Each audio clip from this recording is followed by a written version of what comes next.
The grand chandelier bathed the entire ballroom in a golden glow. Every surface shimmered, crystal glasses clinked.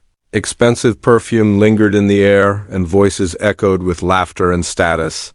Charles Whitmore, one of New York's most influential real estate moguls, was hosting his annual cocktail party. This was no ordinary gathering.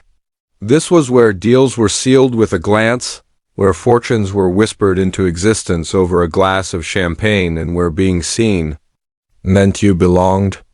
But on that particular evening, something was off.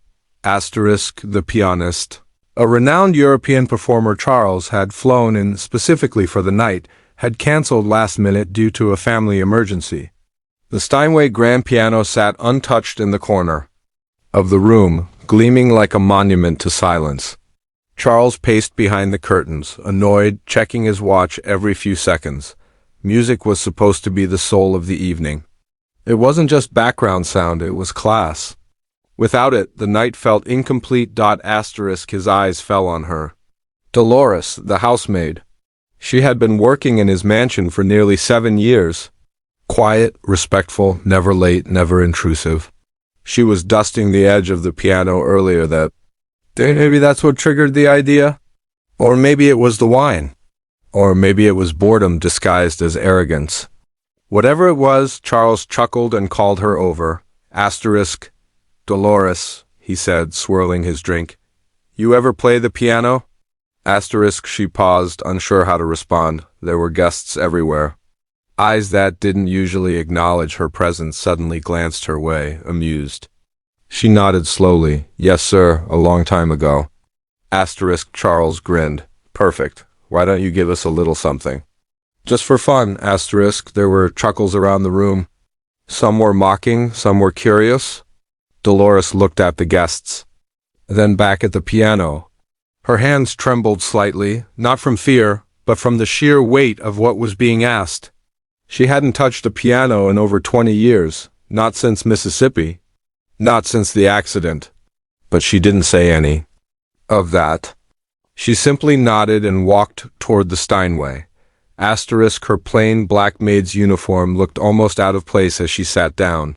The contrast between her and the polished ivory keys was stark. Whispers filled the air. A few people reached for their phones, ready to record what they assumed would be a humorous clip. Charles leaned back, smirking, drink in hand. Then she placed her fingers on the keys. The first note was soft, hesitant, like the piano itself was waking from a long sleep. But then came the second, then the third. And suddenly the ballroom was wrapped in a sound no one expected. Her hands moved with grace, with memory, with pain. Each chord told a story. Each melody carried weight. The room fell silent. Wine glasses froze mid-air. Conversations died on lips. Even the staff, used to tuning out everything but their duties, stopped. Dolores didn't just play music, she poured something deeper into the room. Something ancient, something lost. Her eyes stayed closed, but her fingers danced across the keys like they never forgot. And they hadn't, asterisk, because decades ago, Dolores wasn't just H-O-U-S-E-M-A-I-D, asterisk, she was Dolores Jameson, the youngest black woman ever to be accepted into Juilliard for classical piano. A child prodigy from Jackson, Mississippi. The girl whose fingers once moved audiences to tears.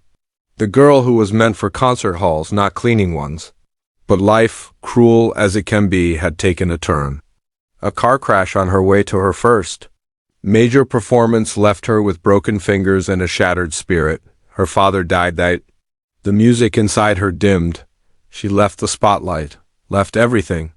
Moved north and took jobs to survive. No one in this house knew. No one asked, and she never told. But tonight, her soul found its voice again. Asterisk, she played Chopin, then a gospel-inspired rendition of Beethoven, then something of her own, something no one had ever heard before. And when she finished, she didn't look up.